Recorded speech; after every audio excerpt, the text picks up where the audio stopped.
സമാശ്വാസ തൊഴിൽദാന പദ്ധതി പ്രകാരം നിയമനം നേടുന്നവർ ആശ്രിതരെ സംരക്ഷിച്ചില്ലെങ്കിൽ അടിസ്ഥാന ശമ്പളത്തിൽ നിന്ന് 25% തുക തിരികെ പിടിച്ച് അർഹരായ ആശ്രിതർക്ക് നൽകാൻ മന്ത്രിസഭ തീരുമാനിച്ചു.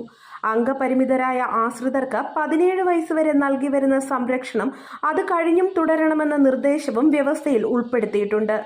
ആശ്രിതരെ സംരക്ഷിക്കാമെന്ന സമ്മതമൊഴി വാങ്ങിയ ശേഷമാണ് മരിച്ചവരുടെ ബന്ധുവിന് സർക്കാർ നിയമനം നൽകുക. ആഹാരം, വസ്തു, പാർപ്പിടം, ചികിത്സ, പരിചരണം എന്നിവ നൽകി ആശ്രിതരെ സംരക്ഷിക്കണമെന്നാണ് വ്യവസ്ഥ ചെയ്യുന്നത്. നിയമനം നേടിയ ശേഷം പലരും ഈ വ്യവസ്ഥകൾ ലംഘിക്കുന്നതായി പരാതികൾ ഉയരുന്ന സാഹചര്യത്തിലാണ് ഇത്തരമൊരു തീരുമാനം. അന്വേഷണത്തിൽ ആക്ഷേപമുള്ള ജീവനക്കാർക്ക് 3 മാസത്തിനകം കളക്ടർക്ക് അപ്പീൽ നൽകാം.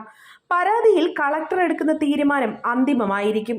അതേസമയം തന്നെ ആശ്രിതർക്ക് കുടുംബ പെൻഷൻ ആനുകൂല്യമുണ്ടെങ്കിൽ ഈ സംരക്ഷണം ലഭിക്കില്ല. എന്നാൽ സാമൂഹിക സുരക്ഷാ പെൻഷൻ, ക്ഷേമനിധി ബോർഡുകളിൽ നിന്നുള്ള പെൻഷൻ എന്നിവ കൈപ്പറ്റുന്ന ആശ്രിതർക്ക് സംരക്ഷണത്തിന് അവകാശവുമുണ്ട്. അങ്ങനെയുള്ളവരെ സംരക്ഷിക്കാൻ ജീവനക്കാരൻ ബാധ്യസ്ഥനുമാണ്.